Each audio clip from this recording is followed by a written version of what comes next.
autorização de vocês. Google está gravando, eu pedi autorização de todos que estão aqui me autorizam a gravar a reunião e estão liberados para sair caso não se sintam à vontade. Agora gravado para o Google. Pois é, boa pergunta, Igor. Só para o Igor que está com chiado? Alguém mais está com chiado?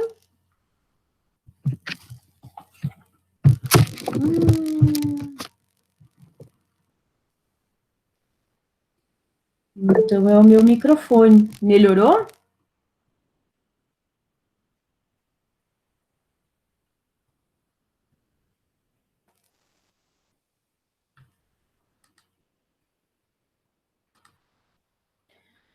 Tá. Eu vou falar um pouquinho mais perto. Se continuou chiando, vocês me avisam que eu vou pegar o fone para a gente ver se melhora, tá? Tá continuando chiando enquanto eu falo? Tá, vou pegar o fone bem rapidinho, pessoal.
Pessoal, alguém fala alguma coisa para mim, ver se o fone conectou mesmo?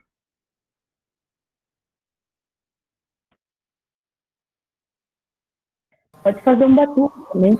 Oi, prof. Tá escutando? Ah, valeu, Nicole. Agora tá bem. Melhorou ou piorou? Melhorou. Tá bem, então. Então agora continuamos. O que eu ia falar para vocês... Ah, bem melhor, então. Ai, que bom. Que bom que deu certo. Opa, vamos ver se conseguimos aumentar o volume, então. Gente, esses professores sem tecnologia em casa, que coisa mais triste. É, aqui tá no máximo, gente. Tá bem. Vocês vão ter lá no SIGA, disponível agora para vocês. Não, é brincadeira, né, gente? Tadinho do Igor, não façam isso com o Igor. Vocês vão ter disponíveis no SIGA de vocês 2 documentos. Deixa eu ver se vai aparecer para vocês.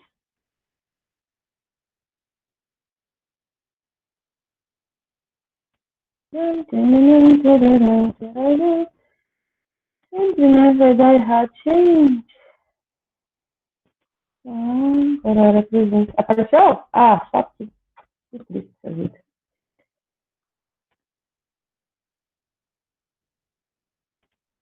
Professora sem paciência. Então, esse primeiro arquivo que eu estou tentando mostrar para vocês, na verdade, se não aparecer esse, não tem problema, é um arquivo com as primeiras orientações de comportamento, assim, tá? Então, tem ali tudo que a gente vai começar a aula 7h20, mas vai ter 10 minutos de tolerância, que a gente vai priorizar a entrada pelo e-mail institucional. Claro, gente, que eu vou aceitar vocês, né? Caso vocês entrem com outro e-mail, não tem problema, mas entrem. Vou dizer para vocês, ser bem sincera, que o meu trauma é que na primeira aula que eu vim dar na volta, minha sala foi invadida logo no primeiro ano. Os alunos ficaram mais bravos, quase que eu falei palavrão, mais bravos do que eu. Mas foi invadido e interrompeu várias vezes a aula. Eu já sou enrolado para falar, imagina alguém interrompendo a aula. Aí foi bem chato, por isso essa preferência, mas não tem problema também. Os materiais vão ser disponibilizados no SIGA durante o dia da aula, ou antes ou depois da aula, mas durante o dia vocês podem ler antes ou depois. Eu vou tentar postar tudo antes. Hoje só o que eu não consegui postar foi o questionário, porque eu consegui escrever metade e a outra metade eu não consegui escrever, tá?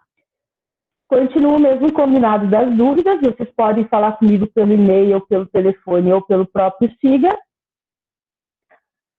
As presenças e as notas vão vir da realização das atividades. Como a gente mudou o tipo de aula lá em março, então eu vou avaliar vocês por terem feito as atividades e pelo quanto corretas elas estavam. Claro, gente, eu vou lá ver que a Marizinha Raposo, que é uma aluna que não existe, que eu transformei eu mesma em aluno, e aluna, fez as atividades, se esforçou, mas não conseguiu. Aí a gente dá uma conversada e dá uma respiradinha ali. Ou eu vejo que o fulaninho não conseguiu fazer metade das atividades, mas fez metade. Ele não é aquele aluno que abandonou o barco, pulou da barca FIFA e não quis mais saber de nada. Ele tentou ali, mas ele teve alguma dificuldade. Então, esse aluno eu vou conversar ao longo dessas três semanas, não, né? Dessas 3 aulas próximas, e vou propor recuperações. Fica bom assim para todo mundo? Alguém tem alguma coisa contra essa metodologia? E ali embaixo tem um recadinho para vocês, depois vocês leem. Então tá ótimo.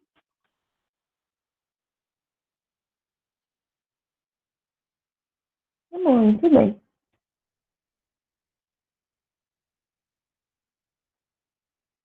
Não havendo ninguém se manifestado ao contrário,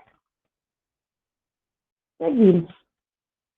O conteúdo da aula de hoje, para não ficar enrolando vocês, a gente vai começar a trabalhar com escrita de artigos.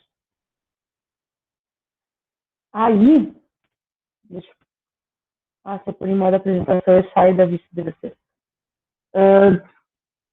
Então, a gente vai trabalhar com algumas diretrizes gerais, mas uma coisa que vocês vão ver eu falando algumas vezes é que toda regra tem sua exceção. E que daí vocês vão ter que ver as particularidades de cada coisa, tá, gente? Não vai dar pra gente... Oi, João. Não vai dar pra gente... não dá pra gente tomar essas normas como se elas fossem aceitas em todos os lugares. Porque vai ter lá uma revista, vai ter lá uma faculdade, vai ter lá algum lugar que vai ter normas diferentes. Então, elas são a base, mas a gente tem que verificar se elas valem em todos mesmo. Para mim, não aparece a apresentação. Vocês estão vendo a apresentação ali? Redação científica, escrevendo trabalhos acadêmicos? Sim, ótimo. Então, sim. Vamos começar por ali. E, queridos, vocês todos respondendo. Foi por isso que eu coloquei aquele recado no final. Meus alunos são sempre os melhores do mundo. Olha só. A gente trabalha com metodologia científica, que é basicamente como fazer pesquisas, como apresentar pesquisas e como escrever sobre essas pesquisas. Hoje a gente vai falar sobre como escrever sobre essas pesquisas. Existem vários tipos de trabalho que vão... Deixa eu ver se eu consigo pôr na apresentação. Olha, Deus. Vários tipos de trabalho que podem ser meios para a gente divulgar um trabalho científico. TCCs, monografias, dissertações, artigos científicos em revistas, capítulos de livros, livros completos, artigo para eventos, e etc. e tal. Todas essas formas são válidas, cada uma delas tem suas características. Então, se eu vou escrever para um evento, pode ser que ele me peça só o resumo, que é só uma parte pequenininha, o básico do básico da minha pesquisa. Pode ser que ele me peça um resumo expandido, que é mais ou menos, um resumo seria 1/3 de folha, seriam 300 a 500 palavras, até 300 palavras normalmente. Um resumo expandido seria uma página, ou pode ser que ele peça o artigo completo, daí é um artigo de 6, 8, até, se a pessoa é exagerada, que nem a prof. que nos fala, 10, 12 páginas, mas daí depende, cada lugar, cada evento vai ter os seus limites e o seu tipo que é pedido. é uma revista da área, também pode ser esses formatos. E um TCC, ele vai ser um trabalho de finalização de curso, que vai ser amplo, mas não vai ser tão grande quanto uma monografia. A monografia vai ser um pouquinho mais aprofundada. A dissertação é um trabalho final de mestrado e a tese é um trabalho final de doutorado. Não precisam gravar isso não vai ser cobrado, tá? É só para nível de informação de vocês, tá bem? Então, meu querido, obrigada. Essa imagem ficou ruim, gente, mas foi o melhor que eu consegui. Depois, quando vocês verem um PowerPoint, ela fica melhorzinha de ler, foi o melhor que eu consegui. Já é. Todo texto tem elementos que formam a estrutura dele. A estrutura básica é dos elementos pré-textuais. Ótimo, Igor, obrigada. Dos elementos textuais e dos elementos pós-textuais. Então, são 3 partes de um artigo e que também se aplica a todos esses outros modelos que eu falei para vocês, tá? Só que cada um, no artigo, ele vai ficar todo no mesmo documento. E se eu for fazer um TCC, uma monografia, eu vou dividir em páginas. No TCC, eu vou ter uma página com uma capa, daí vou ter uma folha de rosto, daí eu vou ter uma folha com os dados, às vezes, se for um caso de relatório de estágio ou de um TCC, de alguma coisa mais prática, assim, dados de quem está fazendo, a folha de aprovação. Aqui no caso do artigo, eu vou precisar ter o título no idioma do documento. O título, então, eu estou escrevendo um trabalho em português, o título em português. Então, eu estou escrevendo um trabalho em espanhol ou em inglês, o título em espanhol ou em inglês. E algumas publicações pedem, outras não, é opcional, o título em outro idioma. Acontece que vocês podem ver, mesmo não sendo obrigatório, de repente tem um pesquisador francês que trabalha com um pesquisador brasileiro, eles publicam nos 2 idiomas. O título e pelo menos o resumo nos 2 idiomas. Isso pode acontecer com frequência, assim, isso é normal de se ver. Autor, né, gente, porque tem que saber quem é que escreveu o texto, ou autores, daí o resumo do trabalho no idioma do documento, então, no idioma que vai ser o trabalho, e, se for o caso, no outro idioma que você escreveu o título lá em cima. O resumo, ele vai apresentar todas as informações mais básicas do seu trabalho. Ele vai ser, quem lê seu resumo vai saber para onde está indo o seu trabalho antes de ver como é que você desenvolveu. Pense mais ou menos naquele sentido de que é um acordo de cavalheiros para ninguém perder tempo, para saber exatamente do que se trata. Então, eu vou ler lá, eu vou dizer do que se trata esse trabalho, qual é o tema, qual é a justificativa de eu ter escolhido esse tema e de eu fazer essa pesquisa, qual é o meu objetivo com esse estudo, com essa pesquisa, qual é a metodologia que eu vou usar, como é que eu fiz a coleta de dados, e se eu tiver já, eu vou chegar às conclusões finais. Se eu não tiver, se eu estiver fazendo um artigo ou um trabalho em que eu não tenho as conclusões finais, de repente eu estou publicando um trecho do meu trabalho, num evento, mas eu não cheguei no final do meu projeto. Eu posso publicar e publico com considerações finais, ou um nome que seja semelhante. E daí eu posso pôr inclusive ali os passos que se espera encontrar a seguir no trabalho, é uma possibilidade. Então, na conclusão, eu vou apresentar as conclusões ou as considerações finais, tá? Mas agora eu já fui muito... Mas isso tudo eu vou ter no resumo até 300 palavras. Então, eu vou pegar e vou enxugar no máximo. Eu vou colocar uma linha para cada uma dessas coisas, ou 2, geralmente. Coloquei o título no outro idioma, se eu achar necessário, autor, resumos. Normalmente, em revistas, se pede data de submissão e de aprovação. Data de submissão é a data que eu enviei o texto, a data que eu submeti para avaliação. Eu enviei para a revista para que a equipe da revista leia e veja se ele pode ser publicado. E a data da aprovação é a revista que me dá, que é a data de quando ele foi considerado válido para ser publicado. A identificação e disponibilidade, daí pode ser confuso, porque vocês podem olhar aqui em cima, mas eu já tenho o autor de identificação, como se lá em cima eu já coloquei meu nome e já me identifiquei. Além do nome de vocês, em algum espaço vocês vão colocar a instituição em que vocês estão ligados, esse projeto liga a vocês. Então, se eu for escrever, ou se vocês vão escrever um trabalho dentro do curso, vocês vão escrever Instituto Federal Farroupilha, Campus Frederico Westphalen. Se vocês vão escrever dentro de um trabalho, vocês podem colocar ali dentro da empresa, né? Vamos inventar uma empresa. Arthur e Souza, equipamentos, planejamento de estruturas administrativas. Inventei agora, mas aí eu vou colocar aqui a entidade eu estou ligada, e a disponibilidade é um endereço ao qual eu posso estar ligada. É como essa pessoa pode entrar em contato comigo também. É por qual caminho eu me coloco disponível. Normalmente o e-mail. A gente sempre tenta usar nesse tipo de projeto, nesse tipo de trabalho, de meio, o e-mail, porque o e-mail é um meio muito democrático.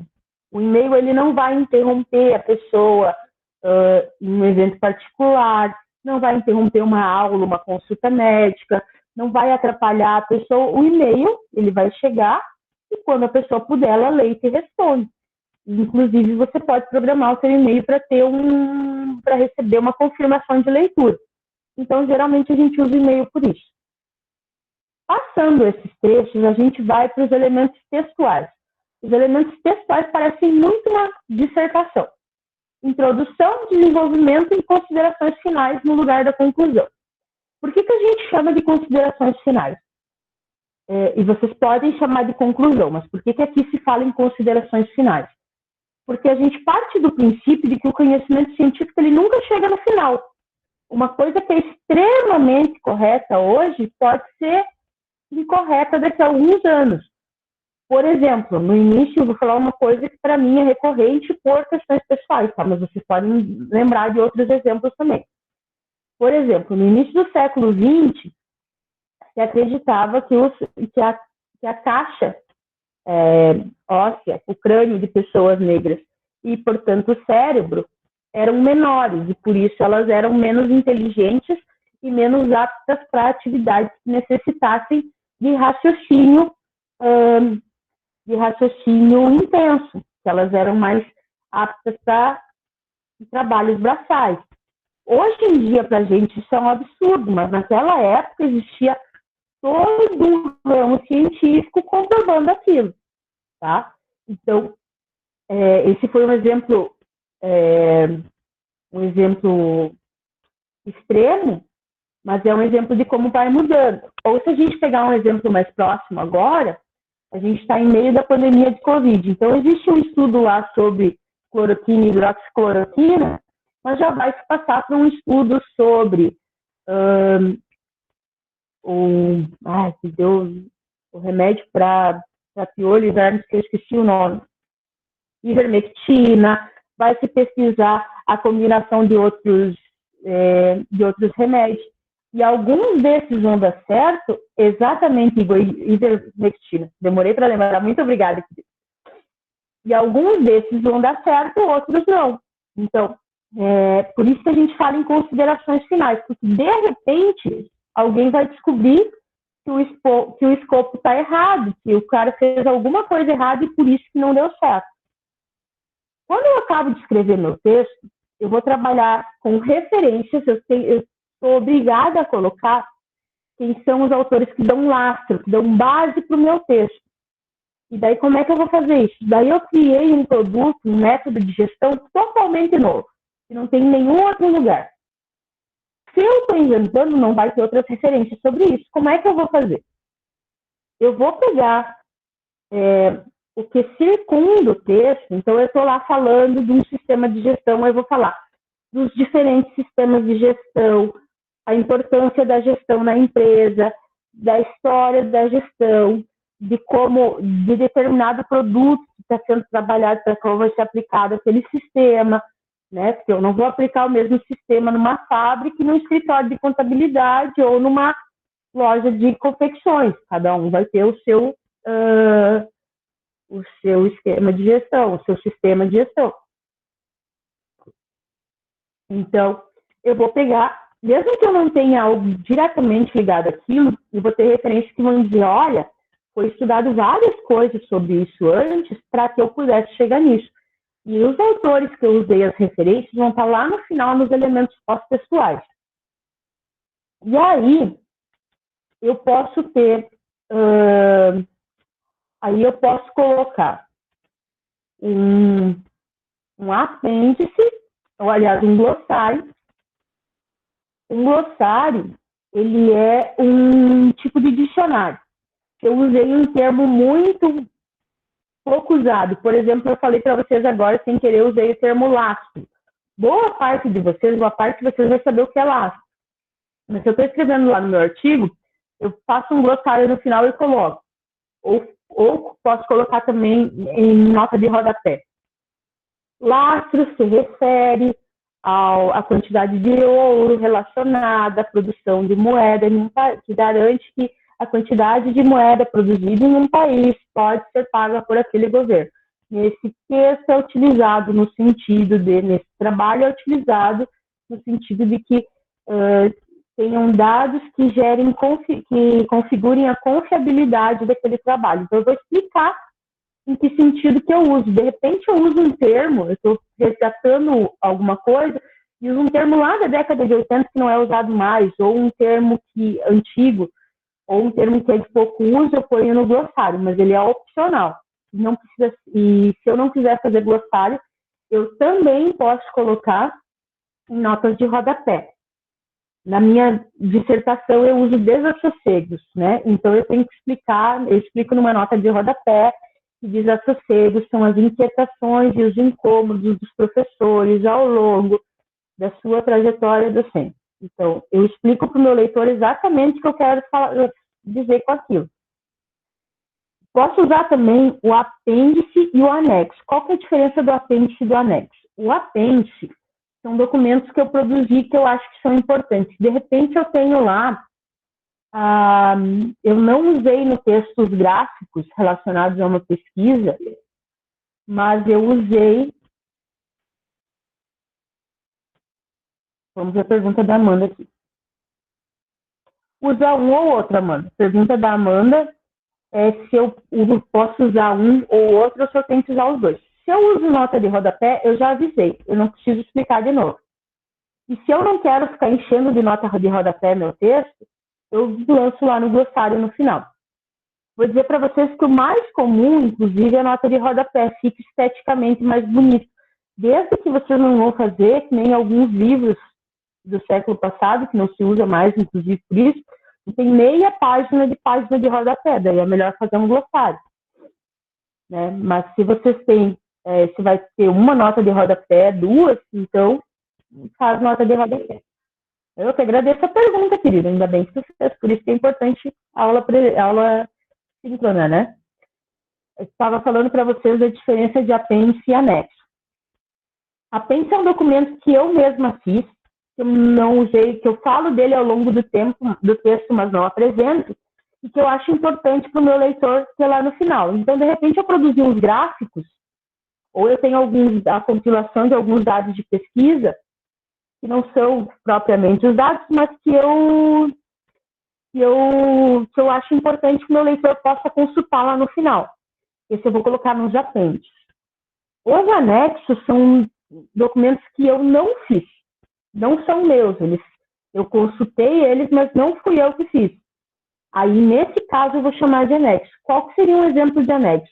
Eu estou pesquisando a legislação referente a determinado tipo de empresa, agroindústrias familiares. Eu falo de uma legislação e eu acho importante que o meu leitor possa ler tal portaria ou tal instrução normativa. Então, eu coloco no final do texto os elementos pós-textuais no anexo. Então, apêndice é o que eu fiz, anexo é o que outra pessoa fez e eu usei. Se vocês tiverem alguma dúvida, se eu estiver falando muito rápido ou se eu estiver falando demais, vocês também podem falar, tá, pessoal? Vocês vão ver que daqui a pouquinho, a partir daqui, vai ter alguns slides que eu vou pular, porque vocês têm muitos textos que vocês sabem ler, né? Sempre digo que slide com texto o leitor sabe ler, então é material de consulta para vocês. Daí, se vocês tiverem dúvida, vocês perguntam. Tá bem, acho que está bem explicadinho ali. Como é que eu vou definir um tema de pesquisa? A gente já viu, inclusive, essas figuras bem parecidas com essa na primeira aula. Nem todo tema vai ser, para que eu consiga cumprir aqueles quesitos, nem todo tema vai ser bom para a minha pesquisa. Eu preciso ter um tema delimitado. Eu não posso pesquisar, estava falando de sistema de gestão, eu não posso pesquisar sistemas de gestão em empresas que comercializam alimentos. Porque daí eu estou amplificando. Eu estou falando de todos os sistemas de gestão, estou falando de todas as empresas que vendem alimentos, então eu estou falando de carrinho de comida, né, de food truck, estou falando de posto de loja de conveniência, estou falando de lanchonete, estou falando de restaurante, estou falando de supermercado. Percebe? A gente vai criando um bolo que a gente não tem como solucionar depois. Então eu vou ter lá uma questão que me inquieta, eu quero saber de sistemas de gestão em empresas que vendem alimentos, mas eu tenho que saber de qual sistema de gestão especificamente eu quero saber. De qual tipo de empresa de alimentos. O que eu quero saber? Se ele otimiza o tempo, se ele gera maior produtividade, se ele dá mais segurança para os funcionários, para os colaboradores. Eu tenho que ter isso. Quando eu falo de delimitação de foco, é isso que eu estou falando.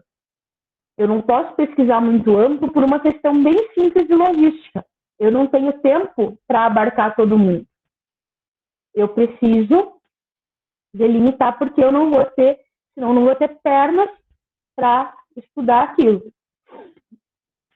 Aí aqui, nos slides, vão ter alguns dados do que vocês têm para escolher, como se fosse uma checklist, uma checklist, né? A lista que a gente vai checando para ver. Sim, e só chega uma hora que a gente cansa, né? Isso que o Igor fala é verdade. Porque, além de tudo, vai chegar uma hora que se tiver um tema muito amplo, você vai... Sabe aquele meme do cara tirando a mesa para cima? É aquela coisa. Ninguém merece.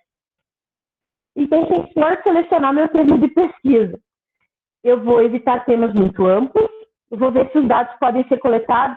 Legal, eu quero pesquisar como uma empresa da Amazônia produz, gera rendimentos com produtos à base de matéria-prima local. Mas eu vou ter como falar com essas pessoas, eu vou ter como coletar meus dados, eu vou ter como, se eu precisar visitar, eu vou ter como ir visitar. Então, eu preciso saber, eu preciso fazer uma pesquisa de mercado, de preferência das pessoas sobre uma ou outra coisa. Então, eu preciso saber, eu consigo atingir esse público, quem é que eu consigo chegar? Se existe, é importante, pessoal, se existe algum risco ou restrição moral ou ética, quando eu estava dando exemplo de pesquisas passadas, que eu falei para vocês da eugenia, das pesquisas com a anatomia dos corpos, né? Eu lembrei também, durante a Segunda Guerra Mundial, os nazistas faziam experimentos com os corpos das pessoas, experimentos de regeneração, de desenvolvimento. Era moral? Era ético? Claro, de novo, estou dando um exemplo extremo para deixar bem claro. Mas pensem assim, se eu vou expor a pessoa a algum risco, se eu vou levar a pessoa a ter um trabalho de cunho psicológico, se essa pessoa vai ter algum gatilho que vai fazer ela desenvolver alguma doença, se ela vai se expor na produção de alguma coisa, lá eu vou pesquisar se uma empresa a melhora na produtividade com o uso de EPIs, mas aí de repente eu vou expor a pessoa, dependendo do que ela produz, a um risco grande de saúde. Então, é nesse sentido. Ou aquilo não deve ser tratado, não se trata assim. Daí eu levanto a bibliografia, vejo se eu consigo levantar respostas possíveis e se tem contribuição para a sociedade. E aqui, que é a parte que eu falei para vocês, que eu vou pedir licença para vocês, tá? não explicar tudo, senão a gente vai até as 9 e eu tenho dó de vocês. Se vocês quiserem também, a gente fala, não tem problema. Mas são 34 slides, mas eu tenho bastante água aqui, tem mais 1 litro de água.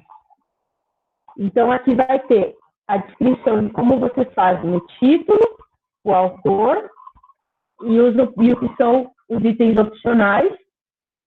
Aí vai ter uma breve descrição da introdução do desenvolvimento das considerações finais e vai ter algumas dicas. Essa aqui é importante, gente. Sempre a gente usa Arial ou páginas 12, espaçamento simples, padronizado ao longo do artigo. Vou falar por experiência própria. Esses dias uma colega queria escrever para um evento uma carta aberta. E daí eu comecei a corrigir tudo, que ela tinha feito tudo em Calibri. E daí, quando eu estava no meio, eu olhei embaixo, tinha as orientações de qual era a fonte que aquele evento pedia, Calibri. Daí eu tive que tirar tudo que eu tinha consertado e refazer. Eu não tinha visto as normas. Tem alguns alunos que vêm da informática, eu sempre uso esse exemplo porque para mim é muito estranho. A gente sempre usa entrada de parágrafo, mas a Sociedade Brasileira de Computação, ela usa o primeiro parágrafo sem entrada de parágrafo e os outros com entrada de parágrafo. Então, se eu for mandar todos com entrada de parágrafo, como é o comum, vai ficar errado. De repente, tem lá uma publicação que vai me pedir fonte 10. Sei lá por quê, porque eles querem otimizar o espaço. Então, observem sempre, que vai ser sempre Times ou Arial 12. Nos pré-textuais vai ser espaçamento simples, nos textuais vai ser espaçamento 1,5. Pré-textuais vão ser centralizados, textuais vão ser textuais e pós-textuais vão ser justificados, não são à esquerda, são justificados. Depois, quando vocês estiverem escrevendo o texto nos textuais, ali na introdução, desenvolvimento e conclusão, vocês podem numerar ou não as seções. O desenvolvimento vocês podem dividir em várias seções, que podem ou não ser numeradas. Normalmente, elas são numeradas em trabalhos tipo TCC e dissertação. Mas você sempre tem que olhar a norma de quem está publicando. Outro exemplo, em Santa Maria, na UFSM, que é onde eu me formei, onde eu fiz meu TCC, não é a norma BNT. Então, se eu fizesse na norma BNT, eu já perdia ponto, porque a UFSM tem a MDT, o Manual de Dissertações e Teses. A URI também, Igor? Então, cada um tem seu tipo, né? Então, o que acontece daí? Se eu não vejo, eu posso estar dando um tiro no meu pé, de novo, né? Eu posso estar complicando a minha vida e tendo que trabalhar 2 vezes. Uma dica bem de amiga agora é assim, ó. É mais chato, mas facilita no final, ao longo do trabalho. Diquinha da prof que ama muito vocês. Quando vocês começarem a fazer um trabalho, antes de começar, verifiquem a formatação e já comecem a escrever na formatação. Porque é mais fácil vocês formatarem durante o texto, enquanto vocês vão escrevendo, do que no final, quando você está... O Igor estava falando ali do escopo amplo, né? Mas mesmo com a gente focando, dependendo do trabalho, chega um tempo, e agora, me desculpe o palavreado, nem é tão forte assim, mas não é adequado para a sala de aula, a gente não tem saco para terminar aquele trabalho, não aguenta mais ver aquele trabalho na frente, aí ainda tem que formatar, a gente evita um sofrimento ali. Eu já formato quando é citação indireta, quando é citação indireta, quando é corpo de texto, eu facilito a minha vida, assim, tá? Eu já uso, a dica da prof é usar a formatação desde o início. Eu estou quase estourando o tempo que eu prometi para vocês, então eu não vou me desgastar muito. Aqui vocês podem ler também com calma, mas esse slide é basicamente a segunda dica importante. Muitas vezes vocês vão ter uma coisa chamada síndrome da folha em branco. Algum de vocês, alguma vez, já abriu um trabalho e não sabia o que escrever? Estava olhando aquela folha em branco e não sabia por onde começar? Nenhum? Ninguém ainda? Se vocês não tiverem, pode ser que isso aconteça. O que eu faço quando isso acontece? Sim, Amanda. Daí tu fica assim que tu não começa a... Tu não sabe para onde que é, mas comigo também, porque daí tu não sabe por onde que vai e não sai aquele começo e tu vai ficando mais estressado, e quanto mais estressado não sai o começo, e assim vai. O que a gente faz? Vocês não precisam começar do início. Essa é a grande jogada. E vocês não precisam se preocupar se saiu errado. Vocês estão em um dia de bloqueio, escreve tudo que veio na cabeça. Porque daí, depois vocês corrigem. Nesse caso, a correção é positiva. Porque, de repente, vou dar o meu exemplo de novo de mestrado. O exemplo pessoal não é válido, né, para pesquisa científica, mas só para a gente ter um exemplo prático. Durante muito tempo no mestrado, eu chegava cansada e não conseguia escrever. Mas, gente, a gente usa uma ferramenta mágica chamada Word. Se eu escrever alguma coisa errada no Word, o que eu faço? Eu apago. É diferente das gerações antes das minhas, né?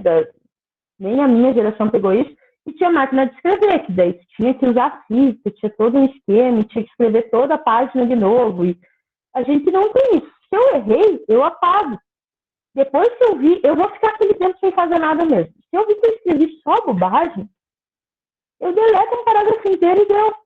Mas pelo menos eu não fico com aquela agonia de que eu não estou fazendo nada. E daí eu vou me acalmando e vou conseguindo trabalhar cada vez mais. Da mesma forma, vocês podem escrever as ideias desconexas. Podem começar ali lá pelo...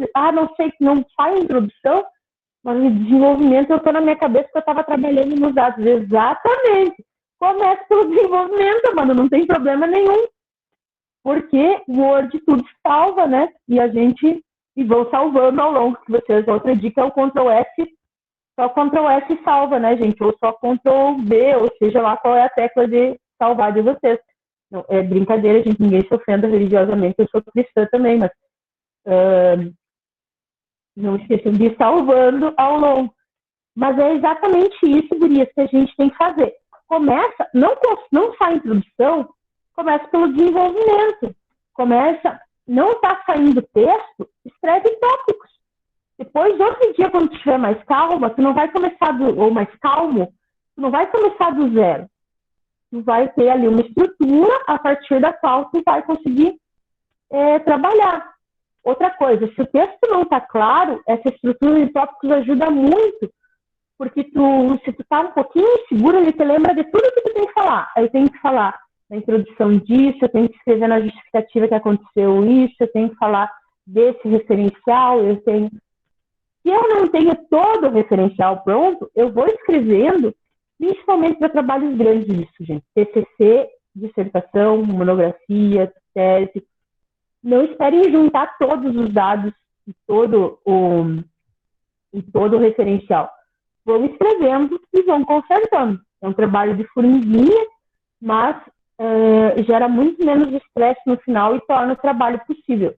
Se eu deixo todo o trabalho para o final, ele é uma montanha enorme e eu fico super assustada. Mas se eu subo a montanha passo por passo, aí de repente eu vi que eu fui para um lado, aquele lado não dá para subir. Eu volto e subo mais um pouco. Mas eu não tenho que subir tudo de uma vez. Então eu consigo trabalhar melhor. Vou falar para vocês um ditado que me faz muito sentido, que não quer dizer que vocês têm que fazer exatamente isso, mas que ajuda a lembrar dessa prática. Que trabalho acadêmico a gente escreve com vinho e corrige com café. Não é que vocês precisem estar bebendo para escrever, não estou promovendo o consumo de bebidas alcoólicas, vou explicar. Na hora de escrever, escreve tudo que vier na cabeça e tira os filtros. Não tem problema. Depois, principalmente nos dias que tu não está concentrado, vai escrevendo ali. Depois, um dia que tu consegue estar focado, um dia que o filho não acordou gritando, o irmão não entrou no quarto berrando, a mãe não ficou doente, o chefe não brigou no trabalho, tu não está tão cansado, ou tu está cansado, mas está com aquele gás ainda, vai lá e corrige. Mas escrevam. A dica da escrita é escrever. É isso que as gurias fizeram. Não consigo, vou escrever de qualquer jeito. Aí aqui vem mais umas dicas, tá? Não precisam seguir, aqui são só dicas, tanto que eu não vou cobrar. Nossa, ficou bem pequenininha a letra ali. Vai falar o que é a introdução, quando você vai apresentar os principais conceitos, vai apresentar o assunto, o que eu fazer o trabalho, a importância e aquela área de conhecimento da sociedade e quais são. E normalmente a gente já esclarece os objetivos nesse trecho, tá? Aí ali tem a estrutura básica para vocês. Daí no desenvolvimento. O desenvolvimento vocês não precisam fazer numa etapa só. Vocês podem fazer, por exemplo, 2.1, ou desenvolvimento, ou logo em cima, estruturação do trabalho. Aí vocês explicam como vocês delinearam a pesquisa. Selecionando os sujeitos de pesquisa, os entrevistados. Aí eu vou explicar como é que eu selecionei a forma de entrevistar, ou como é que eu selecionei a forma de coletar dados, por que eu selecionei daquele jeito, quais são os materiais e procedimentos, quais são as variáveis que que podem acontecer, o que pode variar no estudo, pode alterar um pouco algum resultado, quais são as análises que eu vou fazer, se são estatísticas, se são subjetivas, se são documentais, se são só um pouquinho, qualitativas.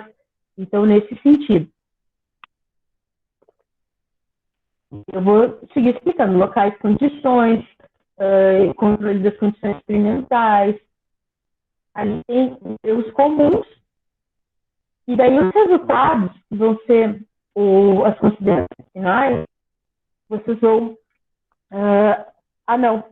Os resultados, esqueçam, pessoal, os resultados ainda são do desenvolvimento. Estou preocupado com o horário, estou tentando apressar e me perdi. Dentro do desenvolvimento, eu vou começar a apresentar os resultados, começar a encontrar o que eu encontrei enquanto fazia a coleta de dados. Então, eu vou apresentar aqui figura, tabela, gráfico e vou descrever ao longo do texto o que eu achar que é necessário para o meu leitor entender, tá?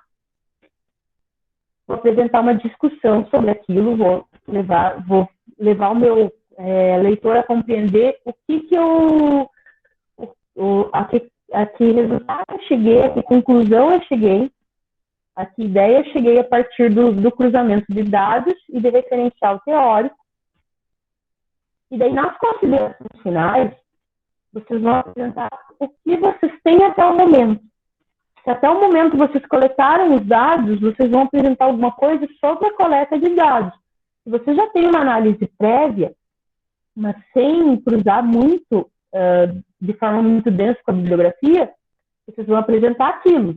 Se vocês têm um trabalho completo, e vocês vão, daí vocês já podem fazer um recorte, apresentar uma parte da estrutura, uma parte do trabalho, vocês daí já podem apresentar uma conclusão mais completa. Aí, pessoal, nessa parte, outra dica. Lá no plágio, vocês não devem lembrar, porque a gente ficou quase 2 meses, não, mais de 2 meses parados, né, que a gente terminou em maio e agora a gente já está em agosto, 3 meses, a gente falou de autoplágio, que é quando eu uso o mesmo texto, que não muda nada, que não contribui com mais nada, para publicar em vários lugares. Como é que eu faço? Se eu vou pesquisar, vou fazer sobre a mesma pesquisa, como é que eu faço para não cometer autoplágio? Eu vou pegar partes da minha pesquisa. Então, de repente, já que eu não sei falar na aula de hoje, só me vem sistemas vou falar de sistemas de produção, já que eu só falo de sistemas de gestão. Então, em determinado artigo eu vou falar, em determinado evento eu vou falar sobre o sistema de gestão que eu estudei. Eu vou falar em outros sobre quais são os sistemas usados em determinada estrutura. Eu vou recortando pedacinhos e vou apresentando, até porque um TCC, uma monografia, uma pesquisa grande, ela vai poder ter um número de páginas. Um artigo, eu diminuo muito. Então, eu pego o foco que eu já tinha e foco mais. Assim, eu consigo não cometer autoplágio, tá? Ali tem um videozinho da universidade, esse é um vídeo da Universidade de Salamanca, na Espanha, em que ele está decidindo se o tema da pesquisa é bom ou não, se tem aplicação. Daí, é só se vocês quiserem ver uma gracinha. Se a gente tivesse em sala de aula, a gente veria, mas, né? Aqui tem um quadro de quais são as referências que vocês podem usar. E daí vem as formas que a gente já viu lá nas normas da ABNT, mas como fazer as citações. A outra forma de eu não cometer plágio, que daí não é autoplágio, é plágio de conteúdo, ou plágio literal, é usando citação. Plágio literal é aquele que eu copio o autor com as palavras exatas ou quase exatas que ele me fala, eu vou evitar fazendo citações diretas, que podem ser curtas, né, que eu uso até 3 linhas, e daí eu faço como está ali em cima, no texto, como continuação do parágrafo, normalzinho, não tiro nada. Ou, se for longa, eu vou fazer aqui, vou dar um espaço, vou dar um recuo de 4 centímetros e vou usar a letra menor, normalmente fonte 10, normalmente a gente está usando Arial Times 12, desculpem, e eu uso Arial Times 10 na citação longa, vocês vão poder ver com calma durante a leitura. Citação de citação, dependendo do trabalho, vocês vão ter que ler vários autores. Aí vocês estão lendo, só que não dá tempo da gente ir resgatando tudo, né, gente? Eu li lá um autor e ele cita um outro autor, só que eu não vou ter tempo de ler o outro autor. E nem me interessa, às vezes. Às vezes, a única coisa que aquele outro autor falou, o trabalho dele não tem nada a ver com o meu, mas aquilo serve. Então, eu vou usar essa palavra chamada acude. Essa palavra chamada acude. Quer dizer, citado por. Olhem aqui, ó. Daí eu cito uma citação indireta, ele vai colocar o qual ali, que foi publicado em 1986, que eu não li. Ele foi citado pelo Zabala em 98, Zabala. Eu li que o Zabala citava o qual, mas eu não li o qual. É isso que eu estou dizendo para o meu leitor. Citação indireta é o jeito da gente evitar plágio de conteúdo. Eu vou explicar. Opa, vamos ver lá. Surgiu pergunta. Também, exatamente, Igor. De repente, lá, a pessoa, e de alguns trabalhos também, a gente já falou em outras aulas, já tem no material de vocês, que às vezes não é válido a gente tem que usar com muito cuidado referências muito antigas, justamente porque a ciência vai mudando muito. Então, é isso que o Igor fala, que às vezes ou você não consegue achar aquilo, o livro esgotou, não tem na internet, o livro é importado e tu não vai comprar, tu não vai trazer um livro de R$300 para Portugal para tirar uma frase, vamos ser sinceros. Né? Alguma coisa assim, a gente vai também não vamos exagerar. No caso da citação indireta, eu vou contar a ideia do autor. Essas fotos todas são num site chamado pós-graduando.com ou .com.br, agora não lembro, tá, gente? Então, se vocês não conseguirem ver bem o material, vocês podem procurar ali, e o link, se eu salvo engano, eu coloquei o link nas referências. Mas, assim, na citação indireta eu vou contar. Ó. Segundo Moraes, em 1955, a presença de concreções de bauxita em Rio criou causa um aumento da incidência de doenças de alguma coisa. Exato. E constava na citação a tese, é bem isso, exatamente isso. E se tu usasse dessa tese, não do livro em francês, mas da tese, uma ideia, se tu usasse com as tuas próprias palavras, se tu não precisasse, pensem comigo assim, ó, às vezes a gente lê 3 páginas de um livro, ou de um artigo, ou mais, ou 2, ou menos, ou uma que seja, mas a ideia a gente consegue sintetizar em uma frase. Eu não tenho por que falar tudo aquilo que, inclusive, vai atrapalhar meu leitor. Então, eu sintetizo a ideia em 1, 2, 3 linhas, daquela 1, 2, 3 páginas que eu li, com as minhas palavras, e é isso que vai ser a citação indireta. Na citação indireta, eu não coloco página, porque eu não estou me referindo a uma coisa que a pessoa vai na página e vai achar direto. Ela vai ter que ler aquele autor para chegar à mesma compreensão que eu cheguei. Por isso que eu coloco autor e ano, tá? Aí a gente tem notas de referência que são poucas usadas, mas para você saber. Geralmente, quando a referência não faz muito, não é tão importante assim, ou quando você tem um termo lá que é muito específico de uma referência também. Eu vou voltar ao exemplo da minha dissertação. Minha dissertação, como ela é uma coisa poética, assim, foi tratada a viver dos professores, tem uma parte que ela fala da estrada dos tijolos amarelos. Então, nessa parte, eu tenho uma nota de rodapé dizendo que ela veio do livro do Mágico de Oz, eu faço citação do livro do Mágico de Oz. Eu coloco ali como referência para a pessoa saber, mas o livro nem é uma referência acadêmica, é um livro de literatura. Eu coloco ali só para a pessoa, de repente, eu não tenho como saber quem é que vai ler meu trabalho. De repente, a pessoa nunca viu o Mágico de Oz e não sabe o que é Estrada de Tijolos Amarelos ou não lembra na época, na hora, né? Então, é para isso que servem as notas de referência. Elas não vão lá no final. Alguns artigos vão usar o sistema numérico, tá? E daí, no sistema numérico, eu tenho mais dificuldade de usar um pouquinho, mas assim, no lugar de citar o nome do ano, você vai citar o número daquele autor na página de referências lá no final. Então, de repente, o Zabala lá é o 15. Aí eu vou colocar o 15 lá para não preciso colocar o autor e o ano. É assim que é o sistema de referência. Como no exemplo ali, ó. Eu coloco o texto e coloco o número que vai estar nas referências. Mas esse é um sistema que é usado muito especificamente, tá, gente? Então, verifiquem antes de usar. Aí aqui é uma partinha que vocês já viram bem, de como escolher as referências, dos erros ao escolher as referências. Aqui tem daqueles elementos pós-textuais das diferenças esclarecidas.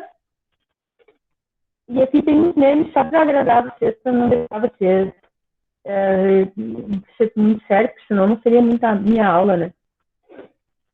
E as referências. Olha, eu falei que ia falar só 40 minutos, falei 1 hora, vocês já devem estar cansados, coitados, né? Me contem, ficaram com alguma dúvida?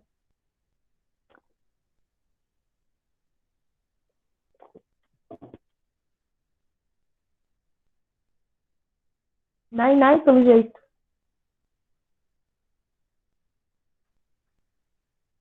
Então, eu vou pedir que vocês façam o seguinte, que vocês deem uma... Ai, que bom, pessoal, então. Professores, vocês falam demais, né? Pelo menos, ainda bem que pelo menos eu assumo, eu não minto, porque eu sei que a minha aula é chata porque eu falo demais. Mas então, assim, ó, vou pedir que vocês deem mais uma olhadinha no material agora, sem a minha voz esganiçada incomodando vocês, e vejam se surge mais alguma dúvida. Eu vou lançar um questionário, eu não lancei ainda porque eu fiz 5 questões, eu quero que ele tenha 10. São questões bem simples a princípio, elas estão todas nessas apresentações. Referência de um vídeo do YouTube ou de um vídeo, tipo um filme, sei lá, um filme da Disney ou um filme da Universal, do YouTube. Tatiele, eu vou anotar essa tua dúvida e vou pesquisar. Mas, a princípio, eu vou te dizer que faria referência como um site. Vai fazer a referência do autor, começando pelo sobrenome, depois o nome, que pode ser as iniciais ou não, depois dos primeiros nomes, né? E daí vai colocar o título principal vai colocar em destaque, em negrito, em itálico ou em caixa alta, normalmente em negrito. Aí vai colocar disponível em, e coloca o link e a data de consulta. Eu tenho que conferir se tem alguma coisa com a data, porque o YouTube sempre tem data de publicação, né? Não tem como não ter. Mas daí teria publicado ele, mas eu vou conferir para ti. A princípio seria isso, mas eu vou conferir, tá bem? Se fosse um vídeo, vamos dizer... tudo bem. Se for um vídeo, por exemplo, Legalmente Loiro, estou olhando ali nos meus DVDs, Legalmente Loiro, ou Indiana Jones, daí tu vai citar como se fosse um livro, só que vai citar no lugar das páginas dos minutos. Eu vou lançar o questionário, vocês vão ler, e daí se vocês tiverem alguma dúvida, vocês podem ir perguntando durante a próxima semana, das próximas semanas, ou podem me perguntar na próxima aula daqui a 14 dias, daqui a 2 segundas-feiras, tá bem? Na próxima segunda-feira. Tudo certo, pessoal? Tá todo mundo vivo ainda? Respirando?